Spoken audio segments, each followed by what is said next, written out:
Buenos días, le damos la bienvenida al embajador argentino en Alemania, que ahí lo veo conectado. Gracias. Bienvenido, embajador, bienvenido, Pedro. Gracias. Muchas gracias. Hola, bienvenido. Muy bienvenido. Buen día. Buenos días, bienvenida, doctora Silvia Fernández de Gurmendi. Bienvenida, ahí la veo. Un gusto, gracias por participar. Bienvenida, doctora Luz Ibáñez. ¿Cómo le va? Ahí la vemos. Bien, gracias. Mucho gusto. Bienvenida. Mucho gusto. Gracias. Bienvenida. Muchas gracias. Bueno, si les parece, vamos a dar comienzo a esta jornada del día de hoy. Muy bienvenidos a todos y a todas al conversatorio con las juezas de la Corte Penal Internacional sobre perspectivas de género, buenas prácticas adoptadas en los altos tribunales y nuevas tecnologías. Estamos muy agradecidos de su participación. Ante todo, quiero agradecer muy especialmente a la Embajada Argentina en el Reino de los Países Bajos, en cabeza del señor embajador Mario Yarzábal, a la Asociación de Mujeres Juezas de Argentina y a su presidenta, la doctora Aida Tarditi.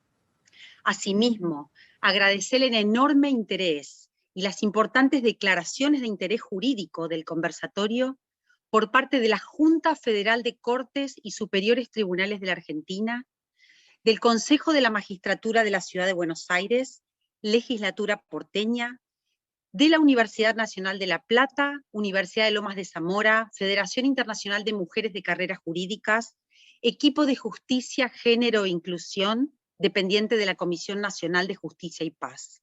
Agradecer también muy especialmente al Laboratorio de Género e Inteligencia Artificial de la Universidad de Buenos Aires y a la doctora Susana Medina por su colaboración y acompañamiento.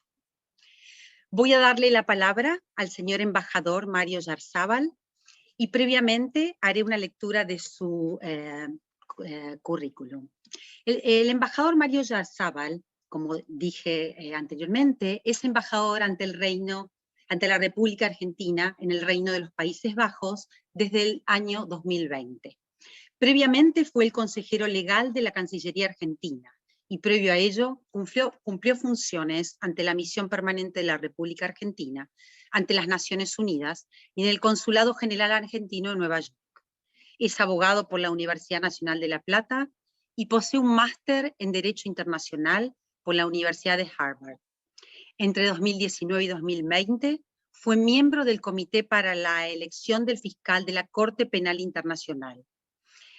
El embajador Mario Yarzábal representa a la República Argentina en la Asamblea de Estados Permanentes de la Corte Penal Internacional. Bienvenido, señor embajador, le doy la palabra.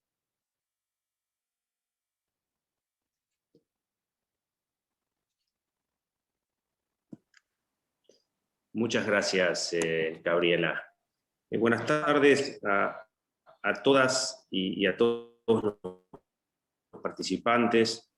Envío un especial saludo a la jueza Luz Ibáñez Carranza, vicepresidenta primera de la Corte Penal Internacional, a la jueza de la CPI, Socorro Flores Liera, y a la presidenta de la Asamblea de Estados Partes del Estatuto de Roma y ex jueza y presidenta de la CPI, Silvia Fernández de Gurmendi. Mis saludos van también a la presidenta de la AMJA, la doctora Aida Tarditi, a la directora ejecutiva, Susana Medina, y a la doctora Gabriela Busellini, quien trabajó incansablemente para que este seminario pudiera tener lugar. La Embajada Argentina ante el Reino de los Países Bajos apoyó la realización de este webinar en vista de la importancia que el gobierno argentino atribuye, y de la que yo personalmente estoy convencido, respecto de la necesidad de promover una perspectiva de género de forma transversal en todos los órganos, tanto en su composición como en el cumplimiento de sus funciones, sean aquellos públicos o privados, internacionales o domésticos, así como respecto del valor agregado que tiene el intercambio de experiencias y visiones entre actores que pueden beneficiarse de ello, como en el caso de la magistratura. La República Argentina ha mantenido un apoyo continuo al sistema de justicia basado en la Corte Penal Internacional como una herramienta de lucha contra la impunidad. Este apoyo se ha visto reflejado desde su puesta en marcha, tanto en el ámbito de la Asamblea de Estados Partes como en otros foros de los que el país es miembro.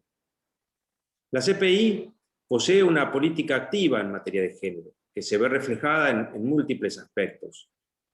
En efecto, en los crímenes internacionales que se encuentran tipificados en el Estatuto de Roma, se incluye la dimensión de género y de violencia sexual. En este marco, cabe aclarar que los crímenes basados en género son aquellos cometidos contra personas, sean hombres o mujeres, a causa de su sexo y o roles de género socialmente construidos. Tales crímenes no siempre se manifiestan como una forma de violencia sexual. Pueden incluir ataques no sexuales sobre mujeres y niñas y hombres y niños a causa de su género. Los crímenes sexuales son aquellos que recaen bajo la competencia de la CPI de acuerdo con el Estatuto. Estos crímenes incluyen violación, esclavitud sexual, prostitución forzada, embarazo forzado, esterilización forzada o cualquier otra forma de violencia sexual de gravedad comparable.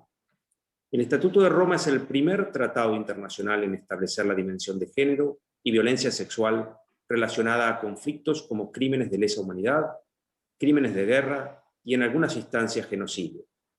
Estas disposiciones innovadoras han proporcionado un nuevo lenguaje para describir y enjuiciar estos crímenes atroces. En este contexto, la Fiscalía de la CPI ha priorizado la investigación y el enjuiciamiento de los crímenes basados en la dimensión de género y la violencia sexual dentro del marco de su política de 2014 sobre el tema, que es la primera política de estas características en un tribunal internacional. El Estatuto de Roma y normativa derivada de este dispone la protección de víctimas y testigos que han sufrido crímenes de violencia sexual. En otro orden de ideas, sí ha procurado aplicar un equilibrio de género. Sin embargo, ha sido criticada, ya que si bien podría considerarse que existe una relativa paridad, los cargos directivos del tribunal siguen ocupados en su mayoría por hombres. Quiero destacar que en la penúltima elección de jueces de la CPI, que tuvo lugar en 2017, en la que se votaban 6 vacantes, existía un requisito obligatorio de votación para los Estados partes que debían contar como mínimo 5 candidatas mujeres sobre 6 vacantes disponibles, dado que había 6 juezas salientes. Ello significó que la mayoría de las candidatas fueran mujeres.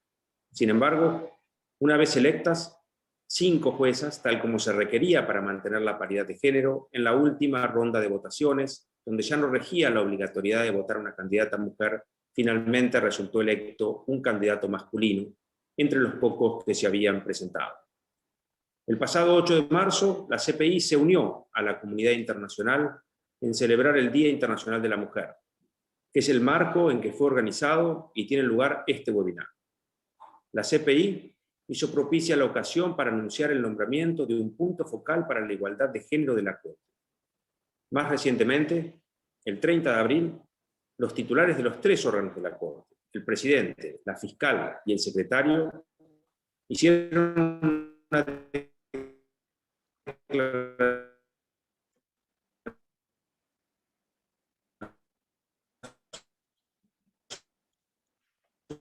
aplique de forma igual. Puedo estar más contento y agradecido de que 3 juezas distinguidas y comprometidas con la perspectiva de género hayan aceptado participar de este evento a pesar de sus nutridas agendas.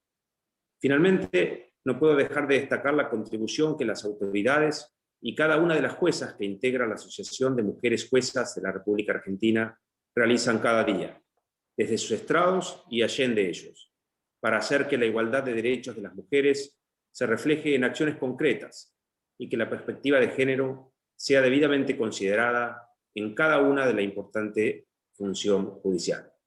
Con esto concluyo y les deseo un excelente intercambio. Muchas gracias. Muchísimas gracias, señor embajador. Muy bienvenidas sus palabras. Bueno, voy a presentar a la doctora Luz Ibáñez Carranza. Ella es jueza de la Corte Penal Internacional, primera vicepresidenta de la misma y presidenta de la Sala de Apelaciones. La doctora Ibáñez Ha servido a la causa de justicia como profesional durante casi 39 años. Trabajó durante 18 años como fiscal superior y coordinadora subsistema fiscal peruano, especializado en graves violaciones de los derechos humanos, terrorismo y crímenes de lesa humanidad.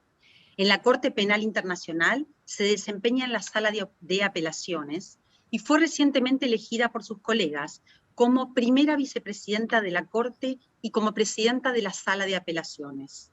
En los últimos 3 años ha participado en 20 apelaciones y emitido 12 opiniones que tienen como objetivo servir como guía interpretativa, promover un entendimiento jurídico diverso, reconocer derechos humanos, derechos de víctimas y reafirmar la independencia de jueces. Muchas gracias, doctora Ibáñez, y bienvenida, muy bienvenida. Adelante, por favor. Muchas gracias, Gabriela, por la presentación. Buenas tardes a todas y a todos. Es un placer acompañarlos en este conversatorio. Agradezco a la Asociación de Mujeres Jueces de Argentina y a los auspiciantes por hacer posible este encuentro. Hoy me gustaría referirme a cómo puede ser posible transformar techos de cristal en ventanas de oportunidades. En ese sentido, me gustaría recordar que la lucha por la igualdad de género es siempre una lucha por la vigencia estricta de los derechos humanos. Y es por eso que me gustaría hablar brevemente de mi experiencia personal. Bueno, ser abogada en un país latinoamericano es un desafío, y alrededor del mundo también, diré, dada la cultura patriarcal instalada que exige que la mujer no solo sea tan buena como un hombre en su trabajo profesional, sino que se esfuerce el doble o el triple y lo demuestre constantemente para poder ganarse el respeto de sus pares. Es decir, estamos siempre ante exigencias desiguales para un desempeño igual. Una realidad permitida por las estructuras sociales, políticas y mentales donde prevalece lo masculino en detrimento del género femenino. Bueno, ¿cómo vencer esto? Es nuestro reto de vida para todas nosotras. En mi caso, mi experiencia, diré que ha consistido siempre, en primer lugar, de no reconocer que realmente hay limitaciones para una mujer de poder lograr todo lo que quiere en su vida. Y eso me viene de familia, que es la primera escuela, donde mi primera mentora, mi madre, por supuesto, seguida por mi padre, me aseguraron siempre de que en una familia de 6 hermanos, 4 varones y 2 mujeres, las mujeres, y en especial mi persona, no era menos, y que podía ser igual y alcanzar lo mismo y más que mis hermanos varones y más que cualquier varón a mi alrededor. De manera tal que eso lo tengo muy introspectado. Bueno, durante mis años estudiantiles también, siempre buscando este punto de igualdad que me viene de familia, tengo una experiencia que puede ilustrar cómo es importante que en la casa, que es nuestra primera escuela, se instale este concepto de igualdad. Recuerdo que obtuve una beca antes de los 16 años para ir a Bélgica, ir a Europa y hacer un estudio ahí. Y todos en mi familia se opusieron, especialmente las grandes matronas de mi familia. Y la única que no se opuso, por supuesto, fue mi madre, la que dijo que el único requisito era que yo ingresara a la universidad para ella darme la autorización. Y finalmente les dijo, ni se va a perder, ni se va a meter al mundo de las drogas, porque yo confío en ella. Bueno, y acá me tienen muchos años después. Esto ocurrió en los años 70. En la universidad, el tema de la paridad y de la igualdad, igualmente discutida siempre, ¿no? En una universidad, en una clase de derecho de 80, 70 eran varones y 10 éramos mujeres. Y siempre existía este tema de la paridad, pero no por ello dejamos de destacar esa lucha permanente de casi todas las compañeras mujeres de esa época por alcanzar una igualdad. Bueno, fui abogada y escogí la carrera del desempeño en la magistratura fiscal, que me llevó a la capital, donde desde mis primeras experiencias, donde yo había alcanzado nombramiento por concurso público, era tener que visitar cárceles de hombres, de mujeres, ir a comisarías, enfrentarme a los terroristas, trabajar por turnos de madrugada, de noche, donde casualmente casi los colegas varones no eran asignados, solamente éramos asignadas las colegas mujeres, pero bueno, lo más importante de todo esto es que no solo demostrábamos que podíamos, sino que podíamos más. También destacar que a los inicios de mi carrera, como muchas otras mujeres profesionales, sufrí algunas ocasiones de acoso o de intentos de discriminación, pero en el sentido del género. Afortunadamente, desde ese momento encontré mujeres en situaciones de poder que en un determinado momento pudieron apoyarme para que yo continuara mi carrera.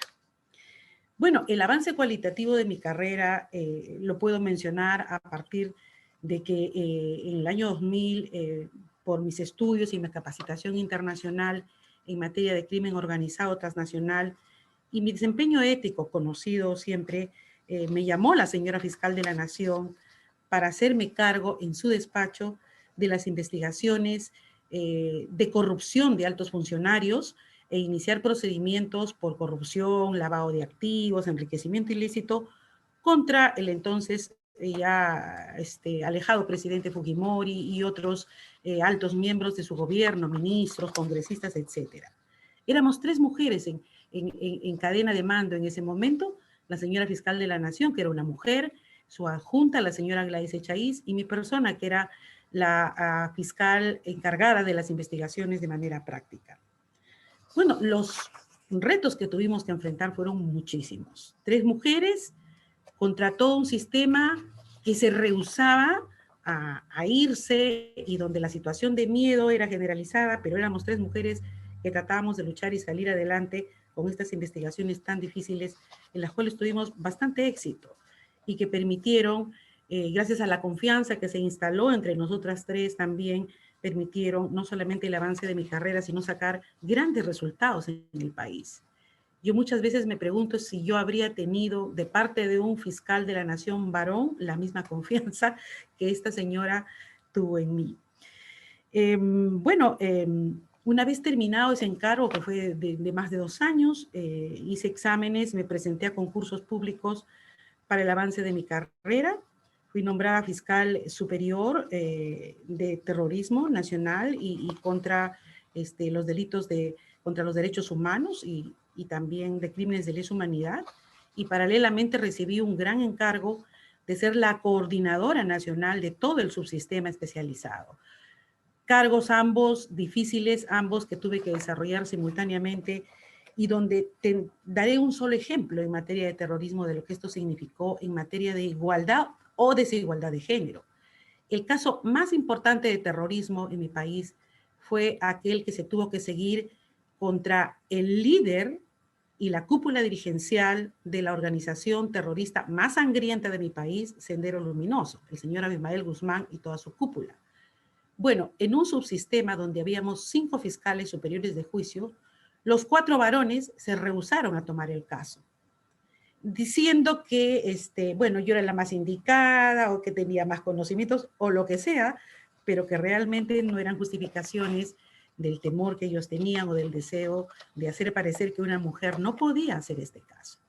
Bueno, acepté el caso, el famoso megaproceso, que lo trabajamos y lo llevamos a un término en el país donde tuvo que ser el caso en el que se instalaron nuevas concepciones del derecho, nuevas prácticas del derecho, y llevé a la cadena perpetua no solamente a Abimael Guzmán, sino a su más cercana cúpula dirigencial. Un caso en el que se tuvieron que enfrentar no solo muchos retos de carácter académico en la justicia, pero también retos de seguridad, no solo para mi persona, sino para mi familia.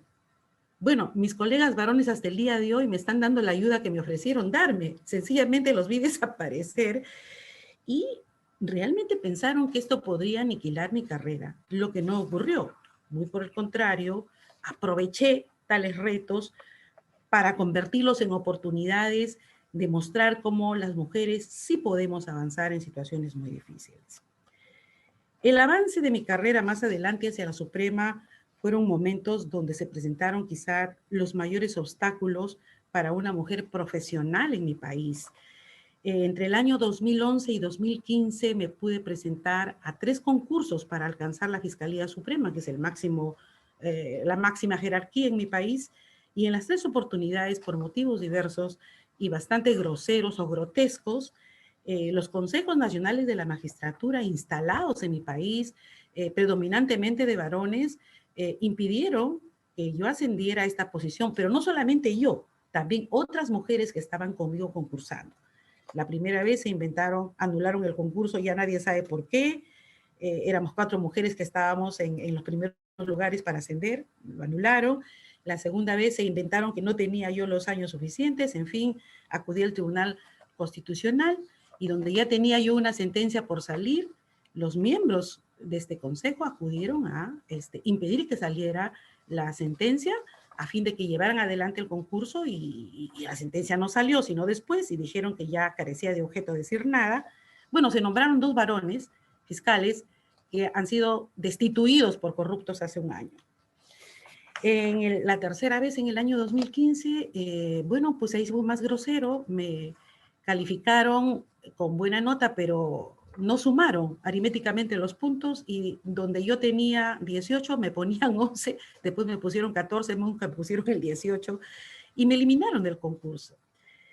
Bueno, todo esto sí causa una sensación de desazón, una sensación de indignación, pero no lograron desanimarme, sino sencillamente hacerme reflexionar de que tal vez el techo en mi carrera profesional para mí había concluido en mi país y que pudiera yo mirar hacia otros horizontes. Así fue como pensé en la Corte Penal Internacional y llegué aquí después de ser animada también por una mujer prominente. En el año 2016 estuve en La Haya dictando una conferencia y una de las asistentes fue la entonces jueza Silvia Steiner, quien se acercó a mí después de la conferencia y emocionada, un poco entre lágrimas, me dijo que le parecía que todo el trabajo era importante y que yo tenía un perfil de jueza de esta corte, que yo debía intentarlo. Bueno, un año más tarde, animada también por otras colegas mujeres, yo me presenté a este concurso sin mucho saber cómo esto funcionaba, sin saber nada de campañas internacionales. Sencillamente me presenté a este concurso y tuve la oportunidad extraordinaria de constatar cómo el poder de determinación y la convicción que una mujer tiene en sus ideales y en la valía de nuestro trabajo es posible de convencer a Estados partes, a diplomáticos, quienes me eligieron en primera vuelta en diciembre del año 2017, sin que yo fuera muy conocida en el ambiente internacional, ni hubiera tenido una gran carrera en el ambiente internacional. En el ambiente nacional fui conocida y mi campaña únicamente consistió en sentarme con ellos y contarles lo que yo había hecho en Perú por la justicia, por las mujeres, por los niños, por las víctimas, por los derechos humanos y lo que yo pretendía replicar en esta corte, promesa de campaña que sigo cumpliendo hasta ahora en mis múltiples opiniones separadas y las que se han dicho ya. Finalmente, quiero yo resaltar que en cuanto a la experiencia en la CPI, se dicen muchas cosas buenas y sí las hay, pero también debo decir que, por ejemplo, en mi caso, siendo una mujer latinoamericana, profesional latinoamericana, desde que llegué, expuse mis puntos de vista latinoamericanos y mis concepciones de la justicia. Pero en un mundo dominado por la masculinidad, las voces de las mujeres pueden o intentan ser muchas veces silenciadas. Pues conmigo lo han intentado.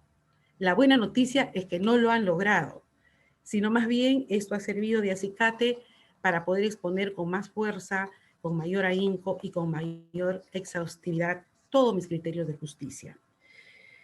Quiero hacer un breve comentario, sé que de repente me estoy pasando un poquito el tiempo, solamente para decir que en lo que respecta a la justicia de género en la Corte, perdón, sí es cierto que desde el año pasado se ha instalado, a principios de este año se ha instalado una focal point para los asuntos de género y también que desde mi posición de vicepresidenta es una convicción que tengo, la de trabajar con esta focal point para realmente lograr igualdad de género en esta corte, porque paridad no es igualdad, es sencillamente paridad, es un comienzo, tenemos paridad de género en este momento en mujeres juezas, pero eso no asegura la igualdad ni la equidad.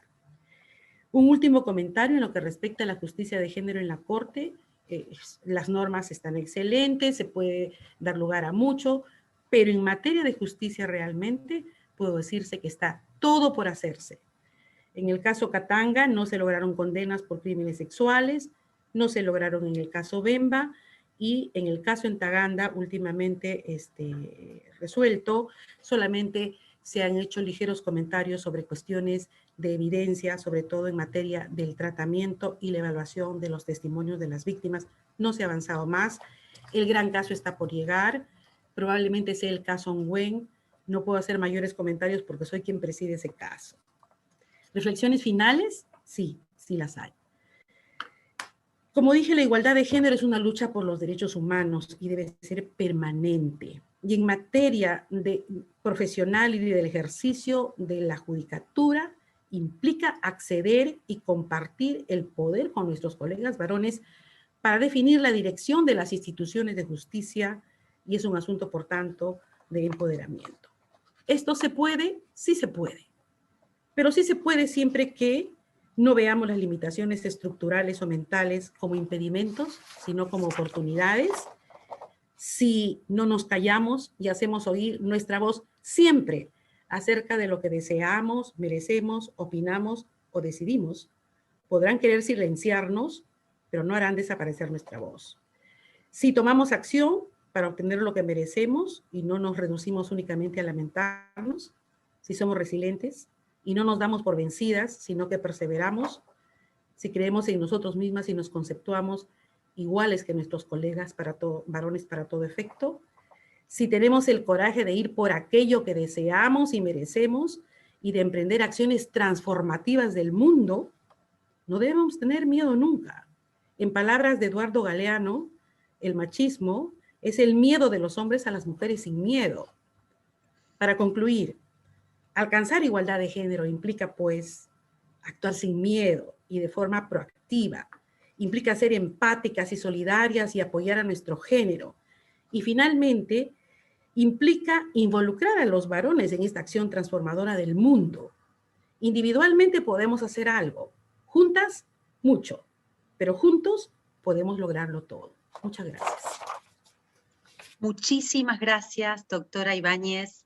Excelentes y muy, muy, muy conmovedoras sus palabras y su historia. Le agradecemos muchísimo y realmente ha dejado precedente de una historia y una carrera muy interesante.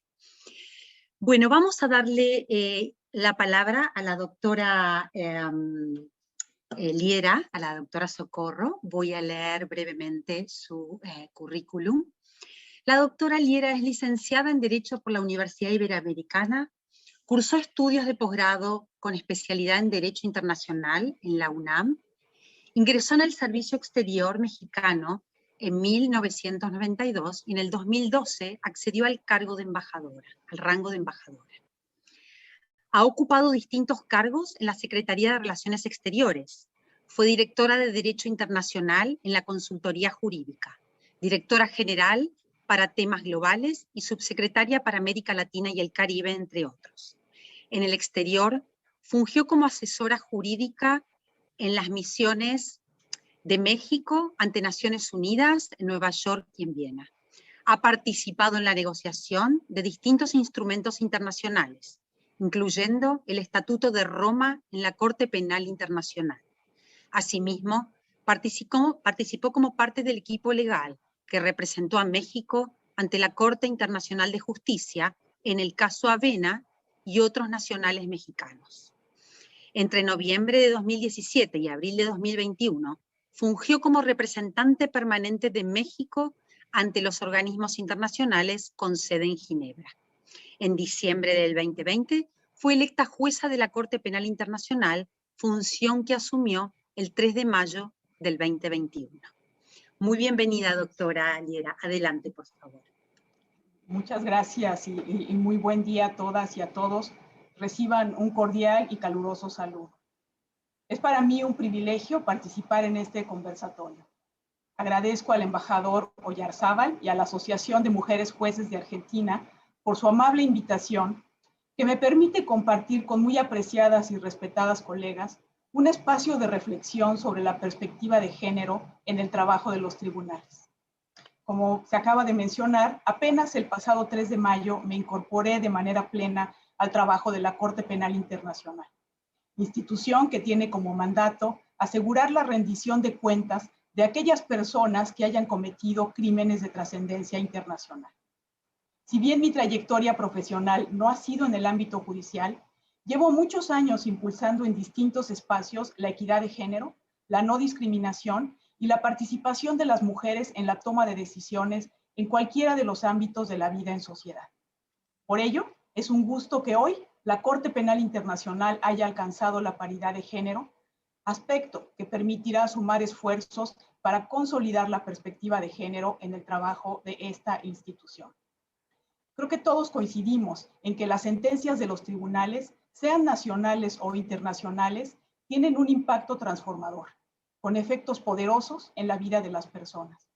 Las sentencias contribuyen a asegurar el pleno disfrute de los derechos, pero también a modificar patrones de conducta discriminatorios. Y uno de los mayores retos en materia de derechos humanos que enfrentan actualmente la humanidad es precisamente lograr la plena igualdad de género.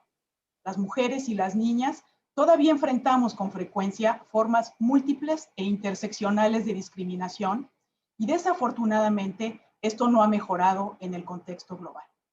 Por el contrario, la pandemia del COVID-19 ha exacerbado formas de discriminación y violencia como la brecha salarial, la violencia doméstica y la carga de trabajo no remunerada. Dada mi formación internacional, quiero compartir con ustedes dos perspectivas institucionales que contribuyen y refuerzan el papel de las instituciones judiciales nacionales en la prevención y eliminación de la discriminación y de la violencia contra las mujeres y niñas.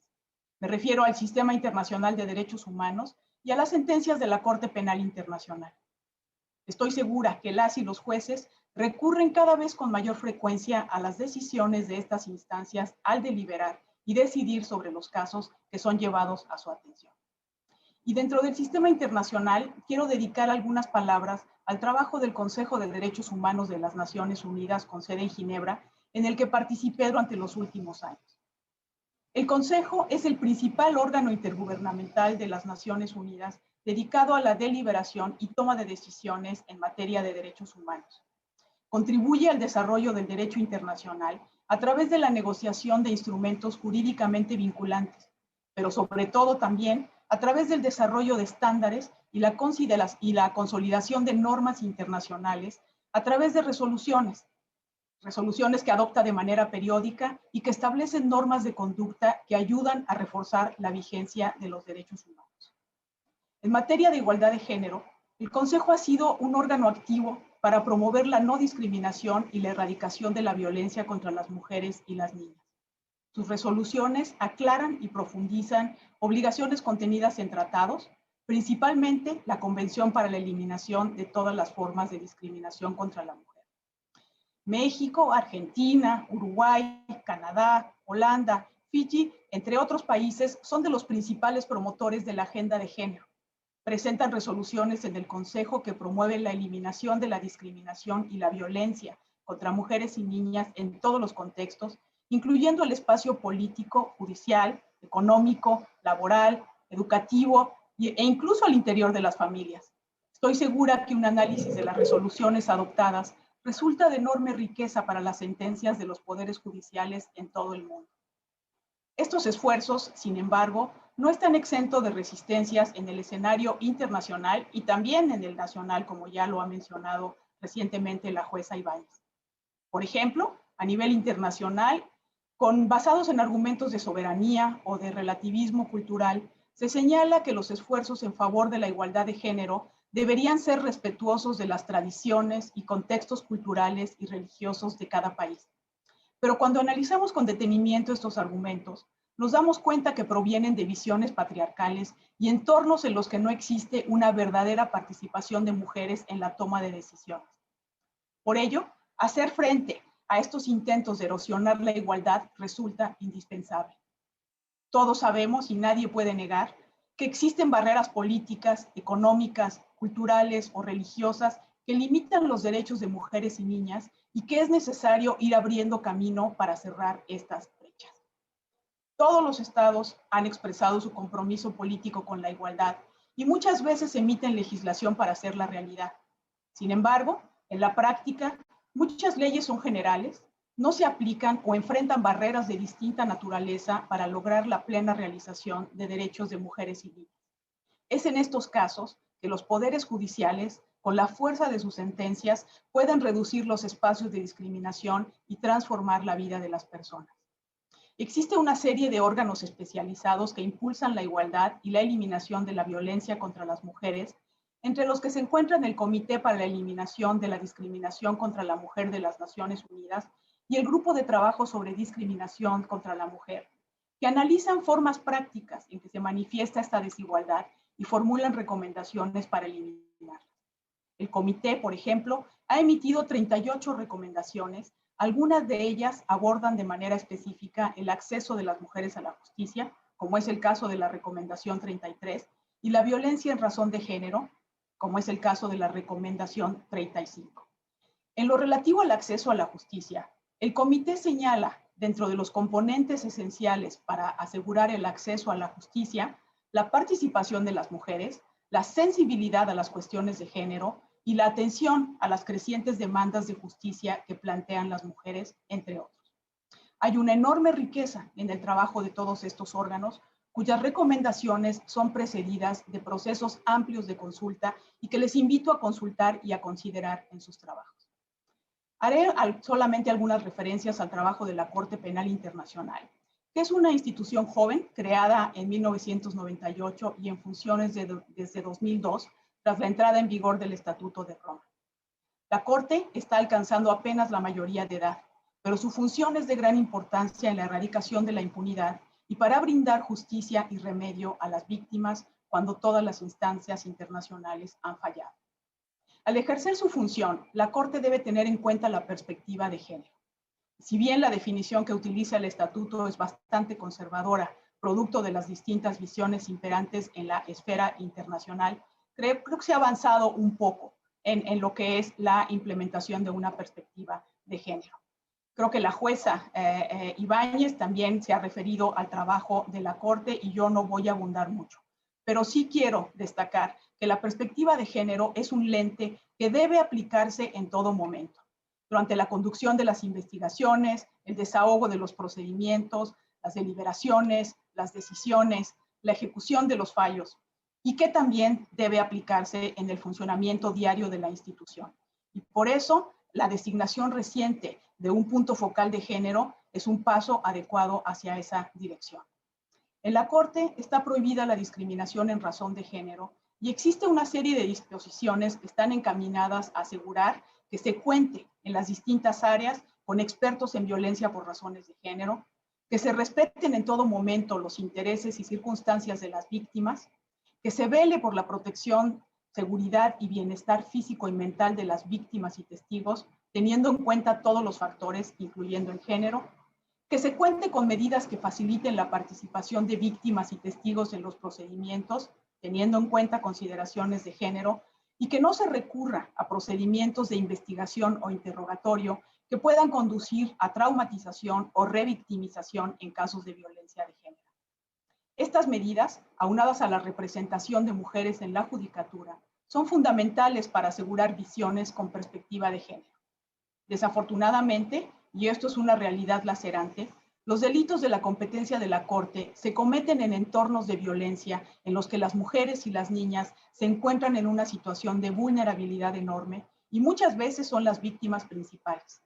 Esto se reflejó de manera clara en la sentencia de la Corte emitida el pasado mes de febrero en el caso en contra del señor Dominic Ongwen, líder del Ejército de Resistencia del Señor en Uganda, quien fue declarado culpable de 61 cargos de crímenes de guerra y crímenes de lesa humanidad, incluyendo violación, tortura, matrimonio forzado, esclavitud forzada, embarazo forzado y ultrajes contra la dignidad personal. Mujeres y niñas que fueron secuestradas y obligadas a permanecer esclavizadas para servir a miembros de ese grupo armado. Esta es una sentencia muy relevante para el tratamiento de los crímenes en razón de género, que seguramente permeará en futuras decisiones de otros órganos internacionales y nacionales. Un aspecto relevante en esta sentencia tiene que ver con los propios atributos del perpetrador, quien había sido víctima de reclutamiento forzado y que con el paso de los años asumió posiciones de liderazgo dentro del mismo grupo que lo secuestró. El señor Ongwen recibió una sentencia de prisión de 25 años, además de la reparación a las víctimas, y quizás también destacar que en este caso hubo más de 4,000 personas que participaron en los procedimientos, lo que da cuenta de la complejidad de estos casos. Con sentencias de este tipo, la Corte promueve la justicia y la reparación de las víctimas y puede también favorecer las garantías de no repetición por su efecto disuasorio. Quisiera concluir únicamente destacando que el poder de la justicia es inmenso y que me llena de orgullo el compartir este espacio con ustedes, de sumarme a las filas de la Judicatura Internacional y de contribuir desde esta trinchera a la erradicación de la impunidad y al impulso de la perspectiva de género en el trabajo de la Corte Penal Internacional. Esta es una tarea que no admite descanso y que todos y todas debemos seguir impulsando en todos los aspectos de nuestra vida. Nos falta un camino que recorrer para que podamos hablar de una verdadera igualdad, pero hay que seguir trabajando y les deseo a todos y todas el mayor de los éxitos en esta tarea. Muchas gracias. Muchísimas gracias, doctora. Maravilloso, excelente su disertación. Muy, muy amable. Bueno, vamos a dar comienzo a la lectura del currículum de la doctora Silvia Fernández Gurmendi, quien tendrá la palabra en unos minutitos.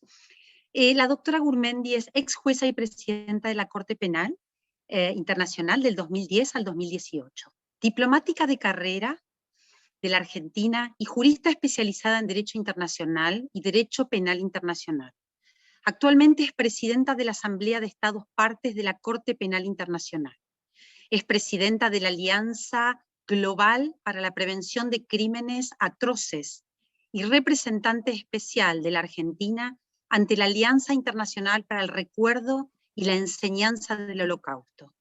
Es también presidenta de la Asociación Latinoamericana de Derecho Internacional. Con anterioridad a sus funciones en la Corte Penal Internacional, fue directora general de Derechos Humanos del Ministerio de Relaciones Exteriores y Culto de la Argentina y representó a su país entre casos ante la Comisión y Corte Interamericana de Derechos Humanos. De 1994 al 2000, fue asesora jurídica de la Misión Permanente de la Argentina ante las Naciones Unidas en Nueva York y desempeñó un papel destacado en el proceso de creación y puesta en marcha de la Corte Penal Internacional.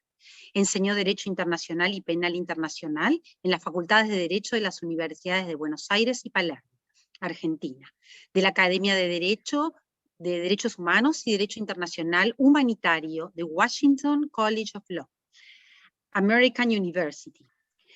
Es autora de numerosas publicaciones nacionales e internacionales, posee un diploma de abogada de la Facultad de Derecho de la Universidad de Córdoba, Argentina, y una maestría DEA en Derecho Público de la Universidad de Limoges, Francia, y es doctora en Derecho de la Universidad de Buenos Aires. Muy bienvenida, doctora. Adelante, por favor. Muy buenos días o muy buenas tardes. Les agradezco muchísimo la invitación de la Asociación de Mujeres Juezas de la Argentina y de la Embajada Argentina en La Haya a unirme a este conversatorio, a este diálogo con juezas de la Corte Penal Internacional. Realmente es muy grato para mí participar de este webinar rodeada de mujeres juezas tan distinguidas a nivel nacional e internacional. Además de grato, es fuente de satisfacción. La participación adecuada de mujeres juezas es fundamental para la legitimidad del sistema judicial a nivel nacional y a nivel internacional. Sin embargo, la paridad de género sigue siendo la excepción y no la regla. Como bien sabemos, las judicaturas a nivel nacional lejos están de haber alcanzado la paridad, mucho menos la igualdad a la que se refería la doctora Ibáñez.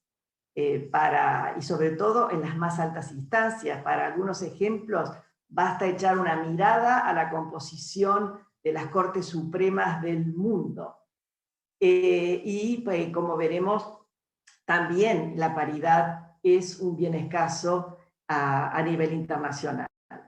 Por eso, un diálogo con juezas de la Corte Penal internacional necesariamente nos lleva a tratar dos preguntas esenciales. Primero, ¿cuál es el nivel de representación de género en la Corte Penal Internacional?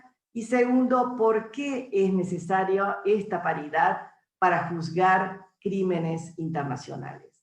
La Corte es un ejemplo interesante para reflexionar sobre ambas cuestiones, porque comparte con otras cortes nacionales y tribunales internacionales muchos de los retos que plantea la participación igualitaria de las mujeres en las judicaturas, pero también es muy particular y en cierta manera ejemplar por su diseño institucional en que se intentó plasmar muchas de las ideas promovidas y de las lecciones aprendidas en las últimas 3 décadas. Y vayamos a la primera cuestión, que es la cuestión de la paridad, y aquí ya se han referido en cierta manera a esta cuestión, y en particular se ha destacado que si vamos a los números en la composición de la judicatura, hoy pareciera haber una paridad perfecta en la Corte Penal.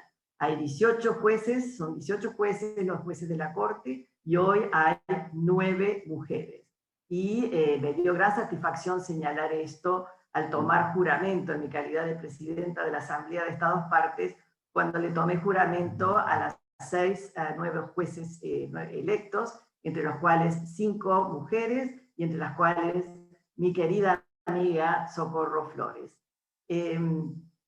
Esta paridad es realmente muy impresionante si la comparamos con otros tribunales internacionales. Por ejemplo, vayamos a la Corte Internacional de Justicia. La Corte Internacional de Justicia le llevó algo así como 50 años elegir a su primera mujer, en 1995, Rosalind Higgins, que luego se convirtió en su presidenta. Hoy la situación está un poquito mejor, son 15 jueces, de los cuales solo 3 mujeres. La Corte Interamericana de Derechos Humanos, y aquí la doctora Socorro Flores hizo hincapié en importancia de las sentencias y de las decisiones en el ámbito de los derechos humanos. Bueno, aquí la Corte Interamericana de Derechos Humanos tiene una sola mujer, Elizabeth Odio Benito, que es hoy su presidenta, y que clama por tener más colegas, pero hay una sola. En el Tribunal del Mar hay solamente 2 juezas de 21 jueces que integran este tribunal. O sea, si vamos desde el punto de vista de comparación, es claro que la Corte Penal Internacional está mucho mejor. Hoy hay paridad.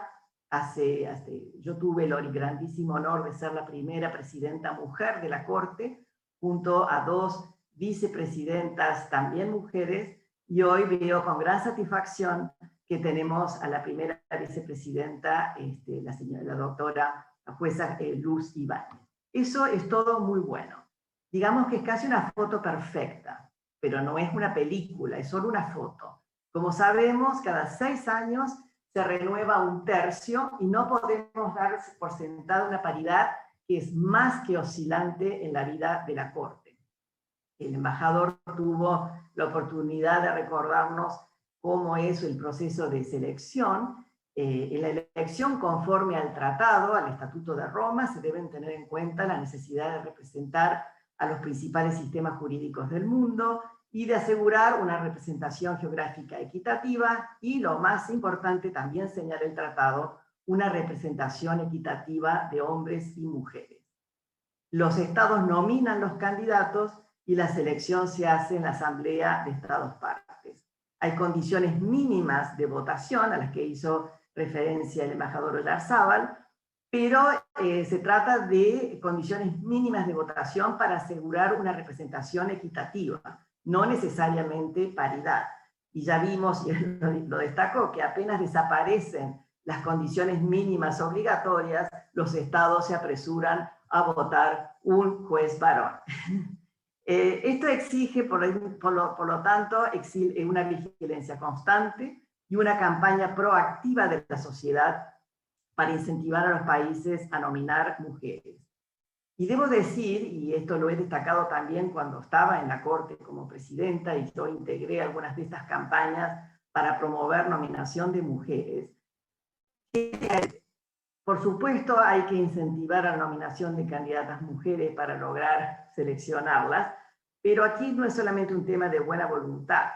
Los tribunales internacionales son muy buenos para promover, marcar un rumbo y establecer un incentivo, pero los candidatos provienen de los sistemas nacionales y obviamente provienen de las judicaturas nacionales, por lo menos en gran parte los jueces de la Corte. Por eso, si queremos lograr una mayor participación a nivel internacional, es absolutamente fundamental promover una mayor participación de mujeres a nivel nacional en las judicaturas de los tribunales nacionales y sobre todo en las altas instancias a nivel nacional.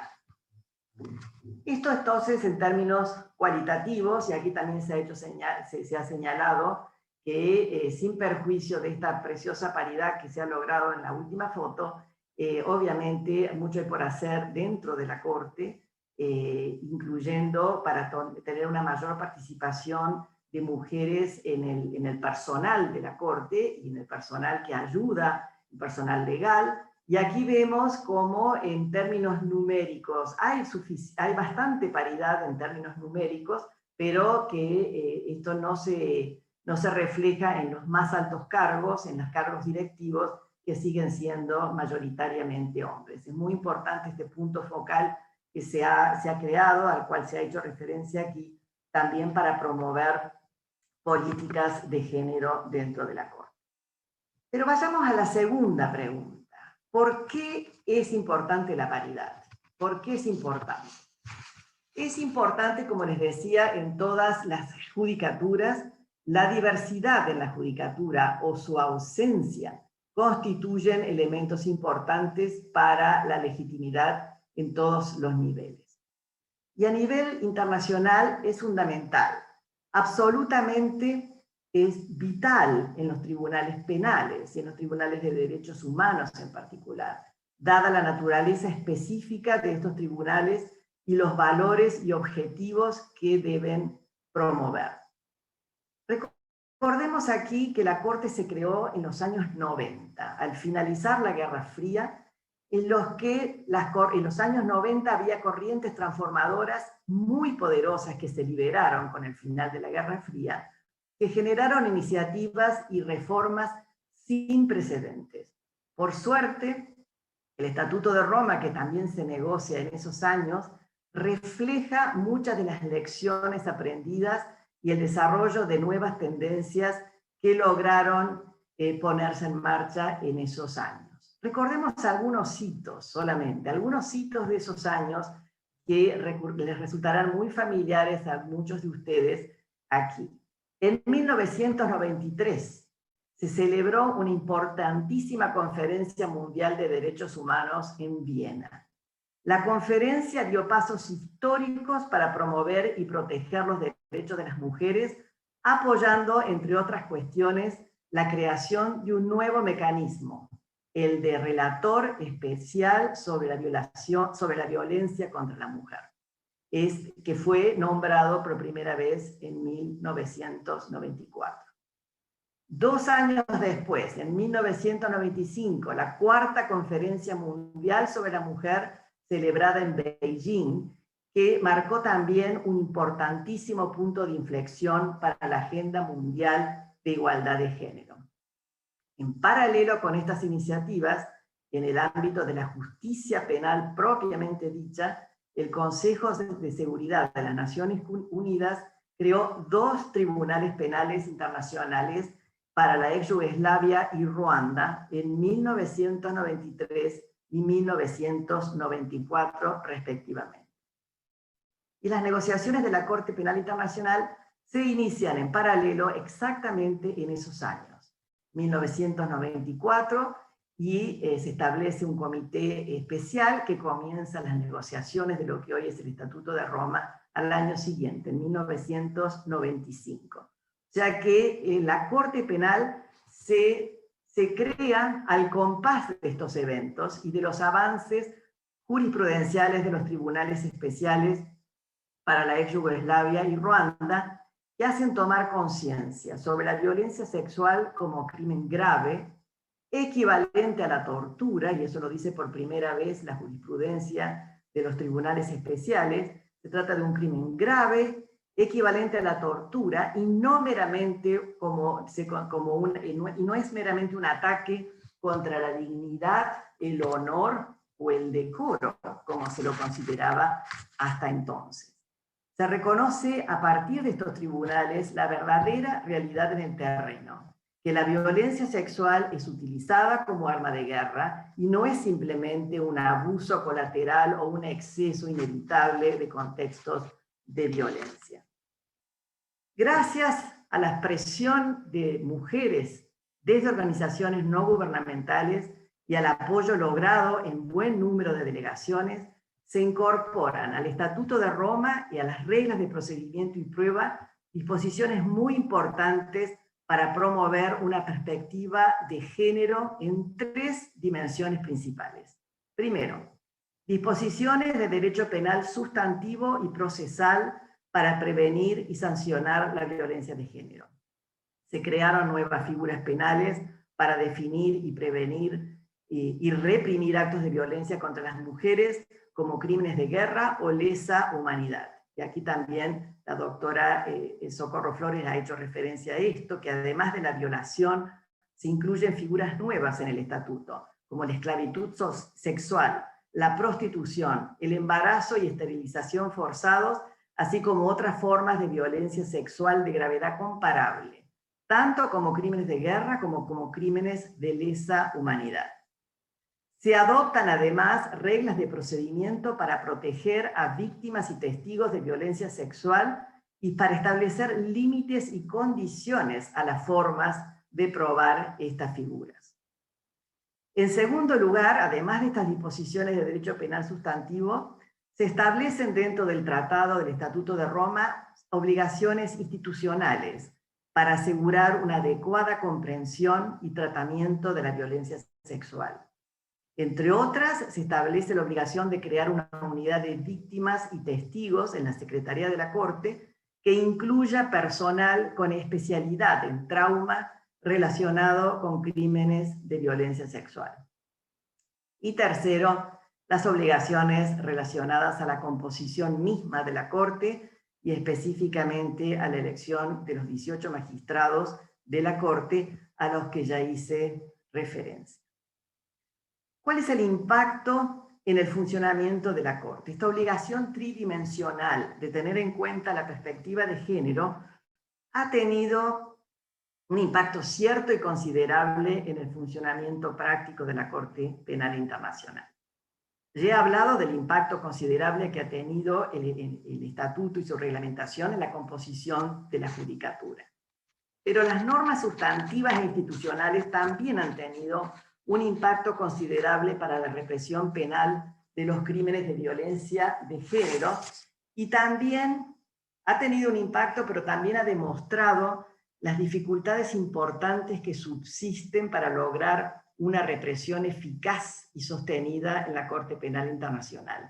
Y la doctora Luz del Carmen Ibáñez ha hecho también referencia a esto. En gran cantidad de casos ante la Corte, la violencia de género es investigada por la Fiscalía. La fiscal saliente Fatou Bensouda publicó en este sentido un muy bienvenido documento de políticas a seguir por la Fiscalía en el 2014. Sin embargo, en gran proporción, los cargos formulados por la Fiscalía son desechados por falta de prueba y no llegan a juicio. Y entre los que llegan a juicio, tampoco necesariamente estos cargos son confirmados. El primer caso significativo de violencia sexual fue el caso de Jean-Pierre Bemba, que fue condenado, entre otros crímenes, por violación como crimen de guerra y crimen de lesa humanidad en el 2016. Como sabemos, este fallo no fue confirmado en apelaciones. Más recientemente, y este caso han hecho también referencia mis colegas actualmente en la Corte, más recientemente, el 4 de febrero del 2021, se dictó un fallo absolutamente fundamental en esta materia, en el caso de Dominic Ongwen, quien fue condenado por violación, esclavitud sexual, matrimonio y embarazo forzado, se incluye el matrimonio como forzado como una figura también que constituye un crimen de lesa humanidad, matrimonio y embarazo forzado como crímenes de guerra y crímenes de lesa humanidad. Este fallo, por supuesto, es muy importante y aplica por primera vez mucha de esta normativa novedosa que contenía el Estatuto de Roma en materia de responsabilidad por crímenes de violencia sexual y de género. Pero este caso, como bien se ha señalado, es un fallo de primera instancia que está ahora a consideración de la Sala de Apelaciones. La experiencia de la Corte y la todavía muy escasa jurisprudencia en materia de violencia de género demuestra que la prueba de estos crímenes sigue siendo un gran desafío para la Corte Penal Internacional.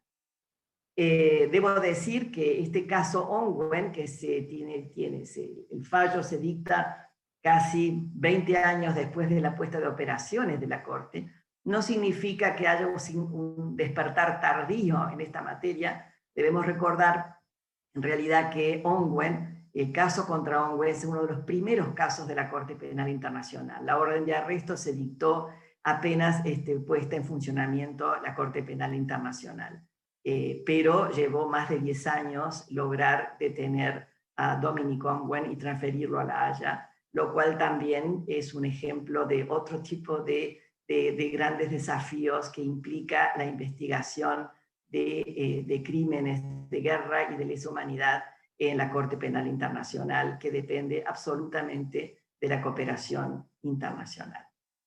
Pero en conclusión, para finalizar, el sistema de la Corte Penal Internacional contiene muchas y muy buenas disposiciones sustantivas, institucionales y procedimentales destinadas a promover un tratamiento adecuado de los crímenes de naturaleza sexual y también para asegurar una protección adecuada de las víctimas de esta violencia y un involucramiento igualitario de las mujeres en la judicatura. Gracias a ese conjunto normativo ha habido avances considerables y hoy tenemos cierta paridad y cierta igualdad en la Corte. Pero como les dije antes, se trata de fotos. Dada la realidad cambiante, necesitamos de esfuerzos proactivos y permanentes para asegurar una buena película. Muchísimas gracias. Muchísimas gracias, doctora Fernández. Excelente exposición. Muy, muy, muy buena. Bueno, voy a presentar a Laura Altamiranda. Ella es jueza del Tribunal Oral Criminal número 6 de Lomas de Zamora, provincia de Buenos Aires, actualmente a cargo de la presidencia. Es replicadora de protocolos de la Oficina de la Mujer de la Corte Suprema de la Justicia de la Nación y es directora del Instituto de Derecho y Género de la Asociación de Magistrados de La Plata. Bienvenida, Laura. Te damos espacio para que puedas formular alguna pregunta. Bárbaro, muchísimas gracias. Adelante, sí, estamos con muy poquito tiempo, perdón. Gracias, Nieves, y bueno, hemos escuchado 3 brillantes exposiciones de personas que se dedican al derecho internacional, y mi función es aquí de realizarles una pregunta a las magistradas de la Corte Penal Internacional. Manteniendo el orden, le voy a realizar la primera pregunta a la doctora Luz del Carmen Ibáñez Carranza. Debo admitir que estuve mirando toda su trayectoria y estuve también viendo las menciones que ella realizó al tiempo de asumir en la Corte. Y ella había mencionado que tenía un plan de acción centrado en 3 puntos: el reforzar el trabajo contra las víctimas, la complementariedad de las naciones y la legitimidad y credibilidad de la Corte Penal Internacional. Y me gustaría nos pudiera ilustrar cómo va ese plan, cómo va avanzando. Bueno, muchas gracias por la pregunta. Interesante. Fue una trilogía que intenta resumir muchas actividades, pero principalmente el trabajo judicial. En efecto, esta trilogía en la que yo pretendí resumir en dónde enfocaría mi principal actividad tiene que ver primero con un trabajo con las víctimas, luego con un trabajo con la complementariedad esencialmente positiva y luego con un tema de un trabajo por la legitimidad y credibilidad de la Corte. No sé si tenemos tiempo, pero me voy a enfocar en primer lugar muy brevemente en el trabajo con las víctimas. Creo que hay en la Corte un problema más que nada de interpretación del derecho, a veces de aplicación, pero mayormente de interpretación del derecho, y en ese sentido las visiones desde el punto de vista, esta es una Corte que no es ni common law ni civil law, sino una Corte que integra ambas visiones, pero donde aparentemente en el pasado prevalecieron un poco aquellas visiones donde la víctima no es importante en el proceso, porque se entiende que es otro proceso, que en otro lado reclamarán, y de esa manera han sido muchas veces excluidas de su participación en el proceso y de una reparación adecuada. Por lo tanto, ahí tenemos dos problemas. El primero, el acceso a la justicia de las víctimas, y un segundo problema en el tema de cómo se enfoca la reparación. Con respecto a ambas cosas, he tenido ya oportunidad en varios casos no solamente de ayudar a que los fallos en la división de apelaciones incorporen estas visiones del derecho que le dan la verdadera justicia a las víctimas, sino en aquellos casos en los que no he podido hacer prevalecer esta visión, emitir opiniones separadas. Con respecto al acceso a la justicia, el Estatuto de Roma contiene varias normas que dicen que en todos los procesos las víctimas debieran, de ser posible, ser invitadas para que se les escuche sus puntos de vista o sus reclamos en aquellos casos en los que sus intereses estén afectados, que es en todos los casos. Sin embargo, esto no siempre es entendido por los jueces de ese modo y se ponen una serie de impedimentos para su acceso a la justicia, especialmente en cuanto a apelación se refiere. Ahí tuve oportunidad de emitir dos opiniones importantes, una fue varias, pero en realidad podría señalar en el caso Afganistán, donde últimamente es un caso del año pasado, donde no se les permitió a las víctimas tener acceso directamente a al proceso de apelación. Yo emití una opinión separada ahí, disidente, diciendo que eso es una denegatoria a la esencia misma del derecho humano de acceso a la justicia de las víctimas y al derecho al remedio efectivo, que es otro derecho humano que tienen las víctimas de graves violaciones a los derechos humanos. Está también la opinión en Bajbó y otras.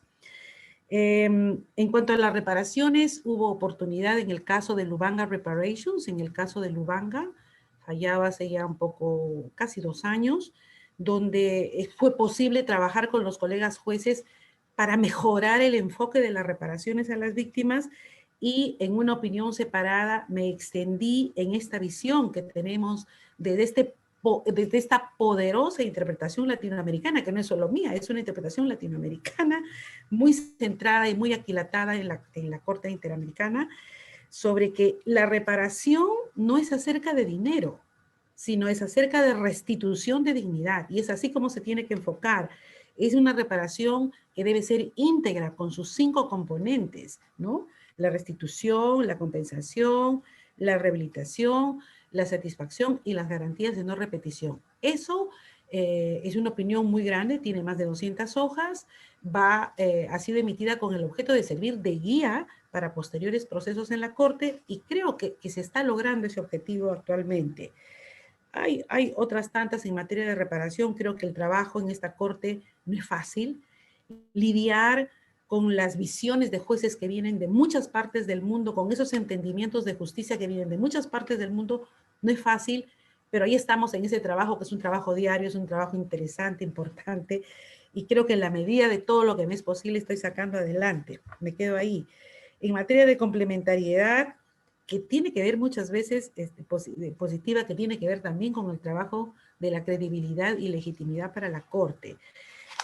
Creo yo, y en esto hay muchos que no compartirán esta idea de que la complementariedad en la Corte no solamente puede estar basada en la complementariedad negativa, pasiva, de que esta Corte solamente esté esperando que los casos lleguen para actuar de acuerdo a las formas como el Estatuto de Roma lo tiene previsto, sino que hay que ser proactivos en el sentido de que si el Estatuto de Roma en su preámbulo establece que son los estados nacionales, las jurisdicciones nacionales, quienes en primer lugar tienen a cargo el procesamiento y el castigo de estos crímenes atroces que siempre envuelven graves violaciones a los derechos humanos.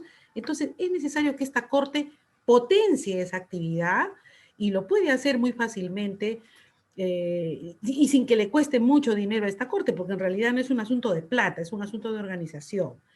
Yo presenté, apenas llegué el año 2018, un proyecto que se llamó Empoderemos al Español como forma de beneficiar a esta Corte, en el que yo proponía que, por ejemplo, proviniendo yo de una región donde se habla el español, donde hay experiencias fabulosas en materia de procesamiento y de castigo de violaciones de derechos humanos y crímenes de lesa humanidad, como Argentina, como Perú, como Chile, en algunos casos en Colombia, etcétera, acercar el conocimiento también de esta Corte, de esta jurisprudencia importante que hay en muchas áreas, hacia estas regiones, pero por la vía de hacerlo en español, que además es uno de los idiomas oficiales de esta Corte y que tenemos obligación por el artículo 50 de traducir sentencias y conocimiento de esta Corte. Bueno, yo dije, podemos hacer que por la vía de empoderar el español como uno de los idiomas de esta Corte, llevemos el conocimiento de esta Corte hacia esa amplia región en Latinoamérica, pero a la vez se beneficie esta Corte con todas las enseñanzas fabulosas que hay desde la jurisprudencia argentina, desde la jurisprudencia peruana, chilena, colombiana, para enriquecer las visiones y la diversidad en el entendimiento del derecho a esta Corte. Desafortunadamente, la presidencia de aquel entonces sencillamente ni siquiera lo desestimó. No me contestó en 2 años. Hace 1 año volví a escribir, señor, yo tengo un proyecto pendiente, por favor, dígame cómo lo llevo a cabo, porque le propuse actividades a corto plazo, mediano plazo y largo plazo. Las de corto plazo no costaban nada, era cuestión de coordinar, etcétera. Bueno, hasta el día de hoy no me contestó. Hoy que estoy en la vicepresidencia, tengo oportunidad de poder llevar adelante grandes proyectos. Espero que Argentina esté en este tema también. No me voy a extender más porque sé que hay otras preguntas para otros colegas. Esto tiene que ver también mucho con la credibilidad y la legitimidad de la Corte. No solamente extendiendo estos conocimientos, esta sapiencia, esta jurisprudencia, que sí hay muy buena también en esta Corte, sobre todo en los temas de crímenes atroces, se trabaja por la legitimidad y la credibilidad de esta Corte, pero no se debe de quedar aquí este conocimiento. Este conocimiento tiene que ser exportado hacia afuera para que puedan los países que aún no son miembros de este sistema tan importante como es el Estatuto de Roma, saber que aquí se trabaja mucho y de manera, con mucha convicción para que en el mundo cese la impunidad por este tipo de delitos. Y eso es trabajar por la credibilidad, y eso es trabajar por la legitimidad. De manera tal que proyectos concretos hay, no me puedo extender, este es un ambiente muy reducido, pero sí estamos trabajando en ello. Gracias. Bueno, gracias, doctora, y sabemos que va a hacerlo porque también sé que está trabajando activamente para que el diálogo interjurisdiccional, a partir de la difusión de la actividad de ustedes y en español, se logre. Así que muchas gracias. Hay otras preguntas, no sé si tenemos tiempo, Gabriela Bucellini, del Departamento de Derecho Internacional de La Plata, también... Laura, tenemos tiempo para hacer un... Sí, adelante. Sí, hacemos a la doctora Socorro Flores Liera. Preguntan aquí si usted tuviera bien ampliar un poco más sobre el desarrollo del punto focal de género que usted mencionó en su disertación. Claro que sí, muchas gracias por la pregunta. Yo creo que, como se había mencionado a lo largo de la exposición, y creo que todas las participantes han indicado la importancia de que el trabajo se lleve a cabo con un lente de género, ¿no? Y que no solamente se refleje en el trabajo judicial, sino también en la conformación y la dinámica al interior de la propia institución judicial. Y por eso llama la atención que sea apenas este año cuando la Corte Penal Internacional establezca un punto focal encargado de promover la igualdad de género. Lo que hace este punto focal es asistir a los funcionarios principales de la Corte para reforzar o poner en marcha políticas relacionadas con género en la organización. Esto significa no solamente aspectos como oportunidades de carrera para todo el personal, sino también que las condiciones de empleo sean adecuadas, que garanticen un equilibrio en la vida de las personas y también en el bienestar de las mujeres. Y por supuesto, el tener contacto para ejercer esta función con los distintos, con los funcionarios de la Corte, pero también con el personal. Entonces, el punto focal de género recibe comentarios de los trabajadores y trabajadoras de la Corte para poder mejorar las políticas de personal en el tema. Entonces, y esto es importante porque hasta este año no se tenía esta figura como tal, y es importante también para poder atender otro tema y muy silencioso que existe absolutamente en todas las instituciones nacionales e internacionales, que es el acoso. Y que muchas veces no se denuncia porque no existen procedimientos claros o porque no existe credibilidad de que efectivamente vayan a ser atendidos. Entonces, este es un tema fundamental. Recientemente hubo hay un proceso de fortalecimiento de la Corte que está en curso, donde están trabajando los estados partes, pero también la Corte para asegurar que la perspectiva de género, la igualdad de género sean una realidad y no solamente parte de un discurso. Y la idea es que este punto focal de género contribuya a estos esfuerzos al ser quien está en contacto directo con la gente, con el personal y proponiendo ideas específicas que se traduzcan en políticas de género en el marco de la Corte. Entonces es un trabajo muy relevante, es muy reciente, no quiere decir que no se haya hecho nada antes, pero este es un esfuerzo muy importante para darle continuidad y para aterrizar esto en políticas concretas. Bueno, muchísimas gracias, doctora. Le doy la palabra entonces ahora a Gabriela, si hay un momento más, le hacemos la pregunta a la doctora Silvia Fernández, si no, estoy a disposición de lo que me digan. Lamentablemente por un tema de horario vamos a tener que hacer el cierre. Le doy la palabra a la querida doctora Susana Medina. Sin su gestión esto no hubiera sido posible. Adelante, Susana. Gabriela, agradezco a todos los presentes, pero voy a ceder mi espacio para que la doctora Silvia Fernández Gurmendi pueda responder a la pregunta. Así que Excelente. Silvia tiene la palabra. Muchísimas gracias. Laura, gracias. por favor, formulale la pregunta. Sí, gracias, Susana. Nosotros lo que sabíamos, digamos, de toda su experiencia internacional, pero sobre todo la experiencia adquirida en su paso por la Corte Penal Internacional, queríamos conocer cuál es, a su modo de ver, ya desde ahora, desde la afuera, usted nos pueda decir cuáles son las mejores prácticas llevadas por parte de la Fiscalía a fin de asegurar la eficacia de la investigación y el enjuiciamiento de estos crímenes sexuales por motivo de género. Es amplia, pero que nos pueda dar su visión conforme su vasta experiencia. Muchísimas gracias y quisiera agradecerle a Susana Medina por dejarme este espacio. Le agradezco muchísimo la amabilidad, aunque pensé que me estaba salvando de una pregunta difícil y usted no me dejó salvar. La pregunta que me hace muy, muy amplia y son realmente muy pocos los minutos que tenemos, pero creo que dentro de las mejores prácticas, yo creo que quisiera señalar que se fue aprendiendo mucho en la Corte desde la entrada en vigor del estatuto y desde la puesta en funcionamiento, que en realidad la puesta en funcionamiento es en el 2003, cuando se elige al primer fiscal.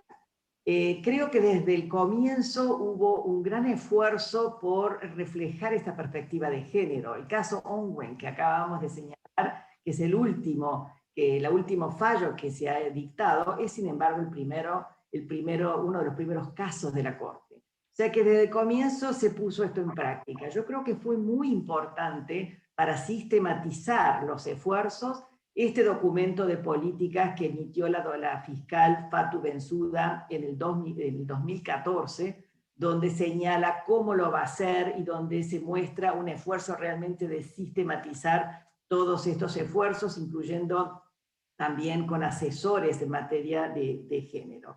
Yo creo que eso fue muy, muy importante.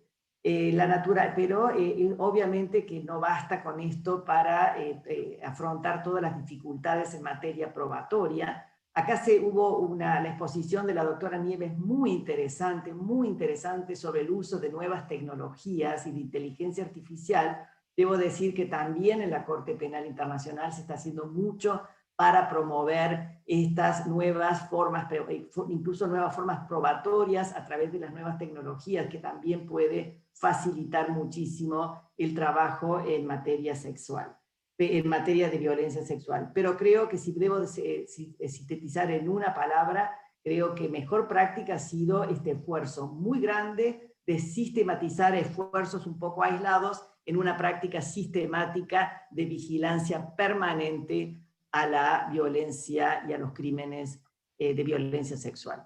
Muchísimas gracias. Gracias, doctora. Muchísimas gracias, doctora. Muchísimas gracias, doctora Altamiranda. Y voy a darle la palabra a la doctora Susana Medina, por favor, para hacer el cierre, ¿ya? Bueno, solamente doctora, adelante.